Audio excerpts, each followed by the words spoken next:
Should the Golden Knights go all in on Mitch Marner? Our opinions coming up next right here on Locked On Golden Knights.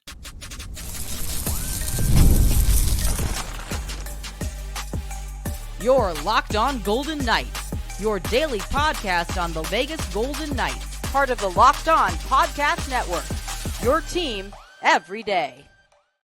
Hi again, everyone. Tony Cardasco, Chris Golick from Las Vegas. It's WTF, What the Friday. Thanks for tuning in. Thanks for making us your first listen every day. And you can find us wherever you get your podcast. And please make sure to subscribe to Locked On Golden Knights, our YouTube channel. We are brought to you today by Gametime. Download the Gametime app and use the promo code LOCKEDONNHL, and you will receive $20 off of your first purchase. Terms do apply. So, Mr. Golick, man, again, you are so controversial. And why is Tony Cardasco's name on your side of this frame? You ran with the rumor mill story yesterday that came out. Saw it everywhere. I saw it in Bleacher Report first at L. Yesterday, it said that Toronto's Mitch Marner could possibly be moved with 1 year remaining on his contract, which is about $11 million per year. Well, yesterday, before the story even came out on our show, we were both in agreement that VGK needs some help in the top six.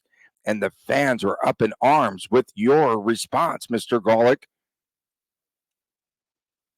Everyone kept a playoff ghost is the word I keep hearing about him. In the 22-23 playoffs, Leafs won 11 games. He had 14 points.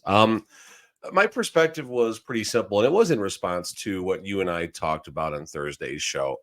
The Golden Knights, assuming Jonathan Marchessault is not going to be part of the equation, what's the path? Is it going to be a Teuvo Teravainen, someone we highlighted yesterday for a few moments in the show?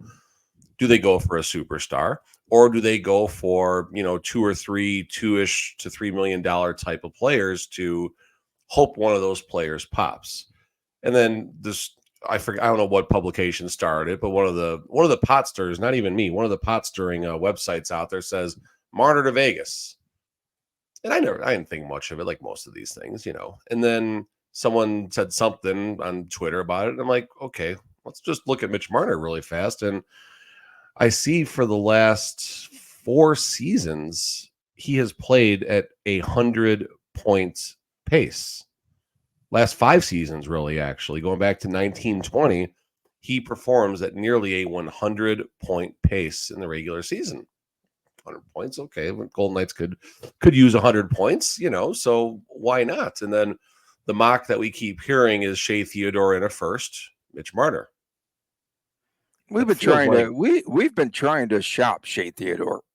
Yeah, no, I mean, definitely, but I mean that Theodore, I think, is in the same boat, right? I think Theodore has 1 year left in his contract, if I'm not mistaken. And, he didn't have the best playoff last year. Someone wanted to argue about how amazing he was in the 1920 playoffs. I'm like, cool, good for him. But, does that trade make sense for both? I think it makes more sense for Vegas than it does Toronto.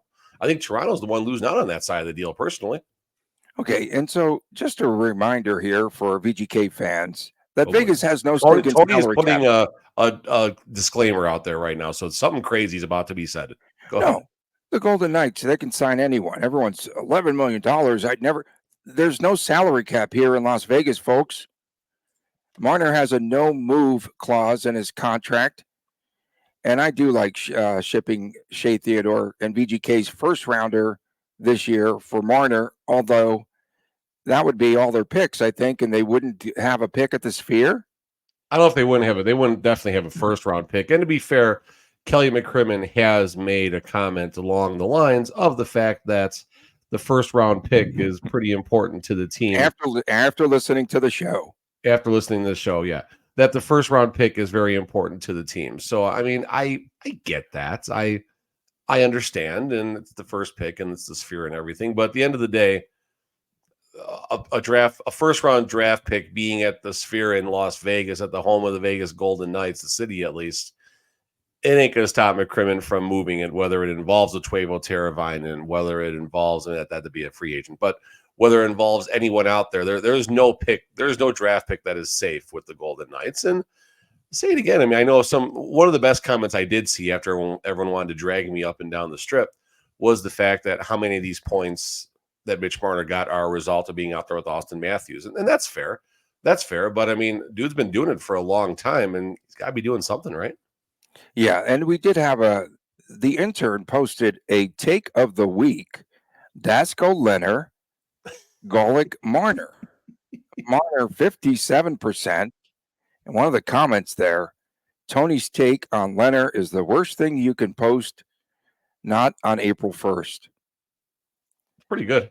Yeah, that was good. Okay, so that's a good shirt. I agree that VGK needs a stinking scorer. They need a scorer, Chris.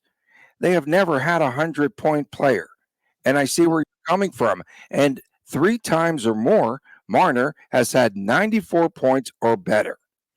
Yeah, and those are all 100-point paces for the most part if you look at a couple games lost and things like that. So he won't be on the 100-point list here because he's insured at least a couple of 1 to 2 day-to-days and possibly the good old-fashioned LTIR. And just 27 years old, they'll sign him for 10 years. And then, they'll sign a 10-year deal. There's no doubt. And like in 5 years from now, this team's all going to be in their 40s. So one thing I will say is a lot of the chirps, and I do appreciate everyone jumping in, whether you agree or whether you don't agree, I could care less, but the interaction is fun and it's interesting as long as we can get past all the drama of social media and have a real conversation, which probably about 95% of us have. So I definitely appreciate that. And one of the comments that I got was, well, the Golden Knights, all their runs, they're doing this without having a single person scoring in the 70-point range and stuff like that. Okay, fine, cool. But one of our show topics yesterday, I believe, was Cassidy's system outdated last season?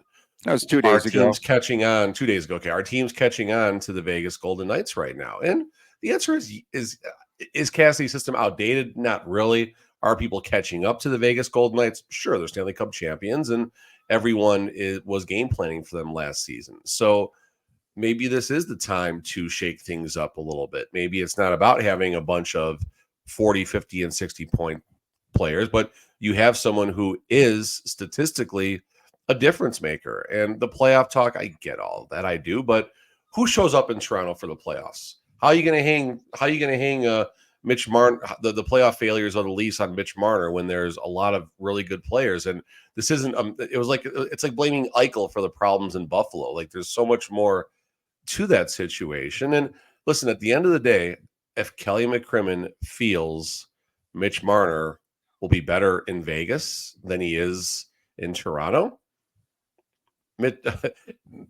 McCrimmon has my full support, and I'm very comfortable going that route if McCrimmon feels that's what's best for the Vegas Golden Knights.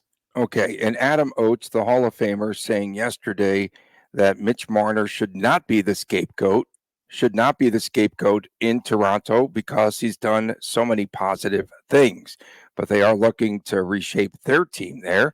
And so up in Toronto, is Toronto up or down from here? Cassidy would say that's down in Toronto. It's down from Detroit. There you go. It is down from Detroit. Okay, no, that's Windsor. No, that's Windsor. Never mind. That's Windsor. That's down. Okay, all sorts of trade rumors for Marner. So last night it was 2 a.m. and I'm looking around and I see the Predators. He's going to the Preds, and then he's going to the Blue Jackets, and then the Ducks, the Oilers, Pittsburgh, and Chicago, and here to Las Vegas. No move clause, I think, still's in effect. Where would he much rather be? Columbus or Vegas? God, that's tough. That's tough. I'll have to do some research between those two cities and see which one's more entertaining and which one has better tax benefits and which team is closer to performing well. And I'll get back to you. Does this guy like BLTs? That's the most important factor. So seriously though, are you just assuming this is again if Marchessault does not come back? Yeah, I mean if you have a Marner, where would you play him? Top line, aplenty? That's interesting because you have Eichel, who's got that playmaker ability in him, and Eichel obviously is a better passer than he is scorer. And the same could be said about Mitch Marner. I mean, you look at all these assists here. I mean, the bubble year, he gets 47 assists, which would have adjusted to probably about 70 assists, maybe 65 assists. So just for round numbers, he's basically at a 65 to 70 assist pace. Now is when you start talking about one of the kids, either Brisson or Dorofeev, playing alongside of this guy. He will make those types of players. He will jumpstarts Brisson's career. Again, we're talking way ahead of ourselves right now, way ahead of hypothetically. Yeah. But I mean, Hurdle, Brisson, and who else would be on that second line up there? Howden. I don't know. Just throwing names out there right now. I can't remember what we talked about in our show yesterday, but Barbashev, Hurdle, Mitch Marner. I mean, you think about a line like that or something where you could have two very good scorers, and then Mitch Marner obviously creating space and everything. So, like I said, I mean, trust Kelly McCrimmon, and if McCrimmon thinks now is the time to, instead of going the money ball route, you need that 100-point superstar. If McCrimmon, that's what McCrimmon says, then yeah. And I'll tell you right now, Coach Cassidy's going to know the player Mitch Marner pretty well. Toronto Atlantic Division, Boston Bruins Atlantic Division. They've competed probably close to 100, not close to probably about 60, 70, 80 times over the last, during Cassidy's tenure before they came here. So, I mean, why not? Why not? Maybe about 50 times, but yeah. Okay, so let's just assume you get rid of the Marchessault salary of about $5 million for Shea Theodore. And then you're going to have to extend Marner, though, because he's not just going to come to Las Vegas and lift his no trade clause without getting an extension for at least 11 we don't plus. Know. We don't he's know what just his 27 years old. That's the crazy part. I keep thinking that he's a little bit older because he's been around for a minute. I mean, hypothetically, that's what the theme is going to be today. But remember, you have salary cap jumps coming in each of the subsequent years as far as the NHL is concerned. Let me see if I can dig it up really fast. But it's going up $4.5 million to next season. And I think another $3 and something, and then more each year. So yes, it'll be tight. But if there's one team that knows how to manage a tight salary cap, like you said at the start of the show, it's pretty easy for the Golden Knights to find a way to do things that other teams can't. So things. 25-26, $92 million. So $88 million and then $92 million. So I mean, you look at it like that right there, all of a sudden that contract isn't as hard to eat. You're paying Mitch Marner $2 to $3 million, and you're hiding the rest of the money in the salary cap increase. Golick, did you load up on all those Marner cards yesterday on the trading cards? Come on, man. I did. No, I actually, so your Rangers, Tony, I actually did write an article about Alexis Lafreniere about if now is the time to buy, sell, hold, or hedge on Lafreniere cards. Just hang on to it. That's coming out at 7 a.m. on the Hockey News Collectibles site. Well, you could tell us it's after. It'll be up after 7. No. I mean, well, my thing is, okay, really fast. I know we're going way over as we have. Of course, like usual. Yeah. I don't think this is the time to load up necessarily. I don't think this is the time to sell either because hold. I said hold. I'm on the hedge train with it. So if I'm buried in Lafreniere cards from 4 years ago when the value was way up here and now it's down here and slowly rising, I'm going to hedge out of some, maybe sell half of my collection because I'll recoup a good chunk of my investment. And then while I hold the rest and see if he does something big, if they make it to the Stanley Cup and obviously hopefully win the Stanley Cup. Same thing on the buying side. If I'm looking to acquire cards, this is actually still not a bad time to buy Alexis Lafreniere cards because the supply and demand is going to be very unique because of people who are looking to sell off right now too. So I'm cautiously hedging on Lafreniere cards right now. More details, of course, on the Hockey News Collectibles site. Good. Nice tease. And our tease here on this show, when will the made men be held accountable for this early exit for VGK? We get into that and much, much more when we return right here on this WTF edition of Locked On Golden Knights. With killer last-minute deals, all-in prices, views from your seat, and the lowest price guarantee, Gametime will take the guesswork out of buying Major League Baseball tickets. What app feature pleasantly surprised you? What do you like about the Gametime app experience?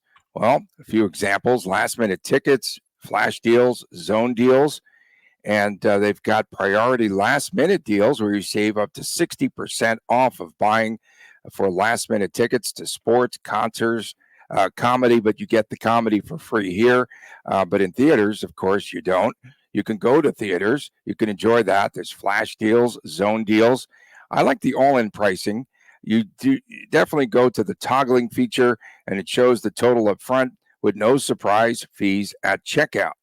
And of course, you've got seat views. You get a panoramic view from your seat in the app before you buy. The lowest price guarantee is cool too, or Gametime will credit you 110% of the difference there. Take the guesswork out of buying tickets with Gametime. Download the Gametime app today, create an account. Use the promo code LOCKEDONNHL for $20 off your first purchase. Terms do apply. Again, create an account and use the redeem code LOCKEDONNHL for $20 off. Download the Gametime app today. Last-minute tickets, lowest price guaranteed. We are back on this edition of Locked On Golden Knights. Tony Cardasco, Chris Golick. We come to you from Las Vegas each and every day. Of course, on Saturdays, it's the Chris and Chris Jr. show. That comes up. Of course, it's the YouTube exclusive. Today, of course, is WTF What the Friday. And we definitely appreciate all of you out there for tuning in. The Made Men, now they call themselves this, okay? The Made Men, a.k.a. George McPhee and Kelly McCrimmon, the two used car salesmen, they saw the Golden Knights drop the first round series to Dallas, okay? Now, if you look at this VGK team over a period of 3 seasons, okay, 3 years ago, they missed the playoffs. Last year, they struck gold, and they won the Stanley Cup. And now a first-round exit this season. How long will the mix, if you will, milk the cup now here in Las Vegas? And when will Bill Foley put more heat on these two made men execs? I think Bill Foley understands the business of the NHL equal to or greater than all the owners in the NHL. He's been there a short time, but in that short time, you look at what the team has accomplished. Bill Foley, I think, going back not to Marc-Andre Fleury, but to Nate Schmidt. I think the Nate Schmidt trade was really the first trade that showed Foley how, cruel, for lack of a better term, the business of the National Hockey League is as far as moving players around. Who didn't love Nate Schmidt when he was here? His defensive liability at times, but who isn't these days for the Golden Knights, Shea Theodore? But after that, then obviously the Marc-Andre Fleury trade happens, then Riley Smith. So my point is that Bill Foley's skin is getting just as thick as any other executive and owner in the National Hockey League. So where I'm going with this is the fact that just like McCrimmon and McPhee, as far as coaching goes, and not tolerating a coach losing the locker room or not tolerating a long succession of losses and mediocre play, which obviously Gallant and Pete DeBoer know about, and they got fired only after 2.5 seasons with the team. The same will go uphill at some point. No one is going to be safe, I think, in the National Hockey League front office.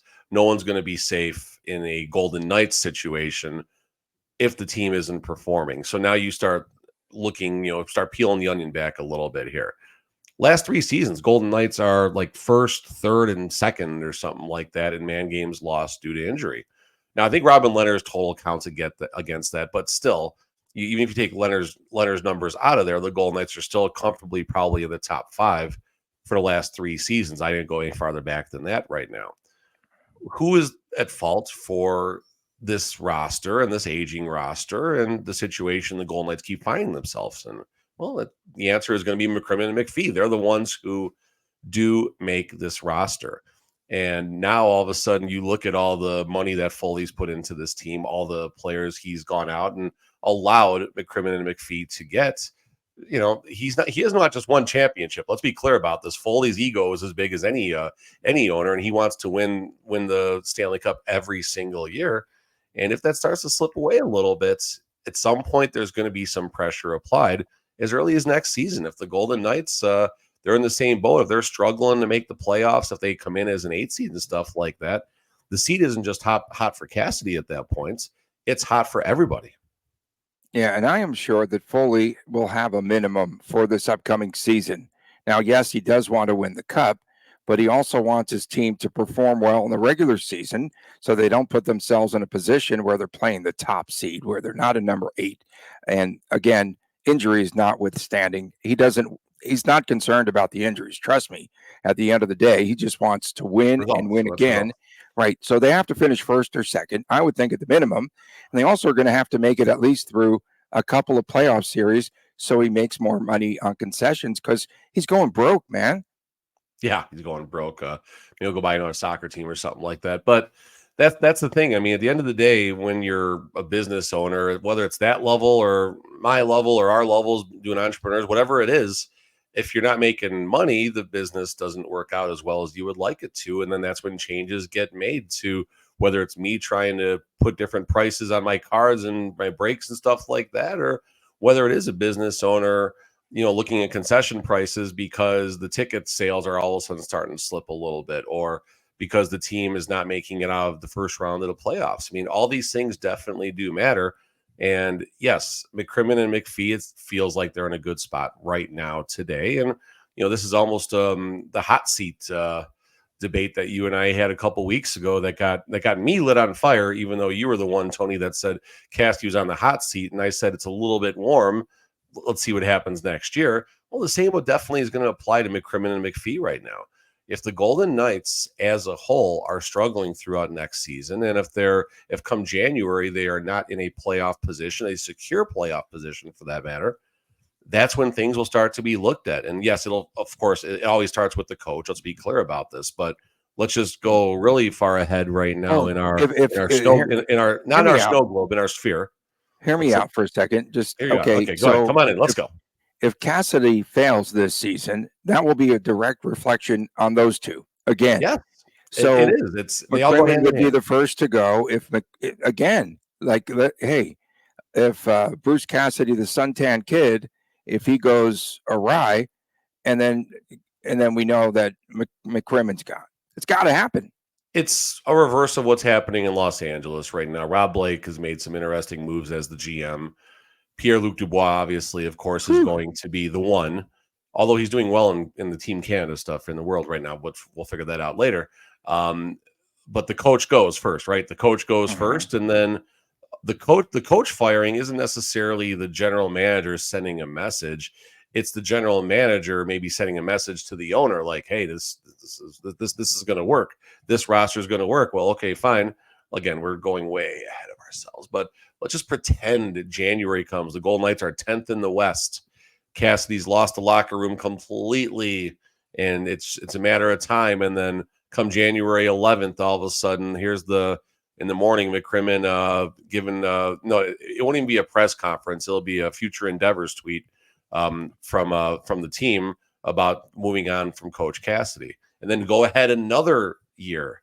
The team is still struggling come December.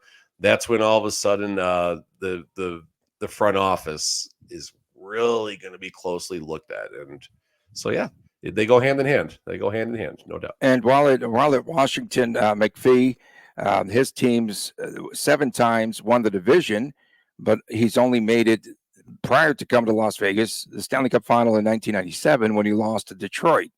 And so the beginning of the end, who knows? But they do have to win. And you look at 2 of the last 3 seasons were clunkers, were absolute clunkers, where they don't make the playoffs.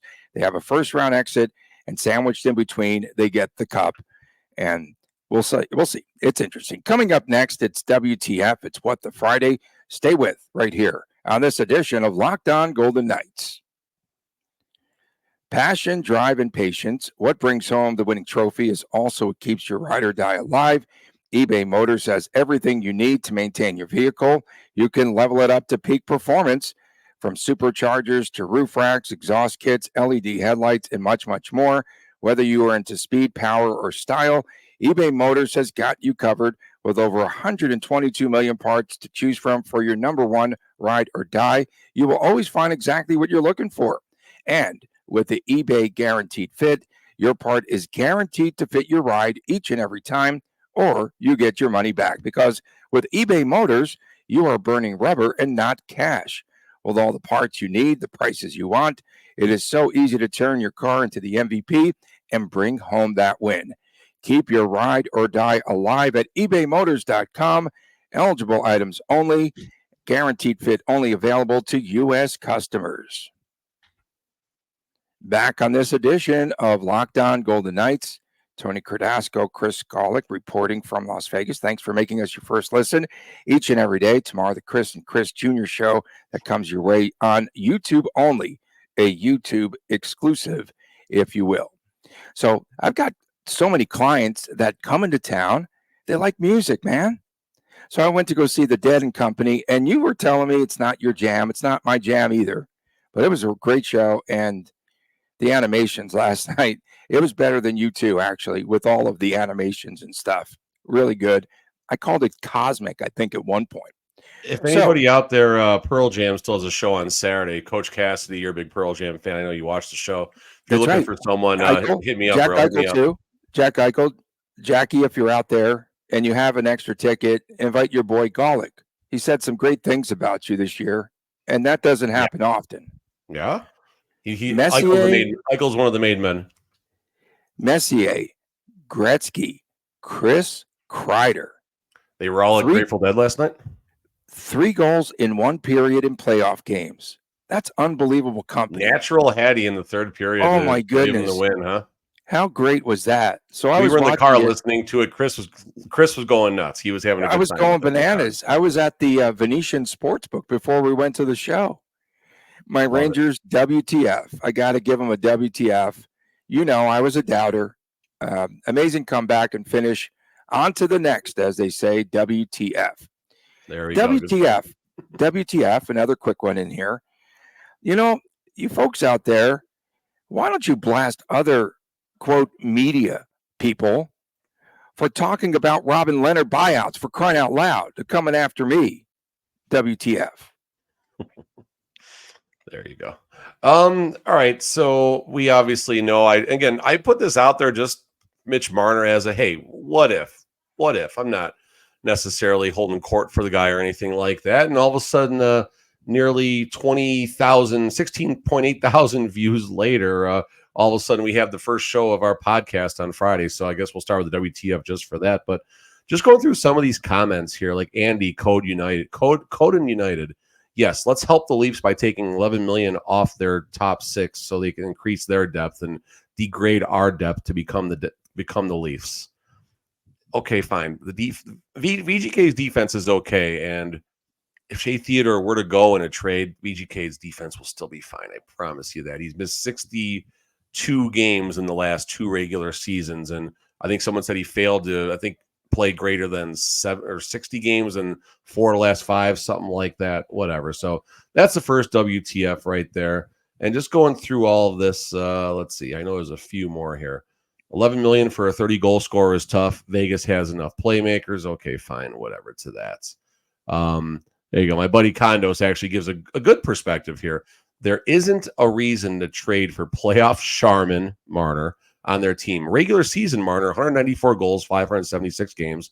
Playoff Marner, 11 goals, 57 games. Soft finesse player. Okay, fine.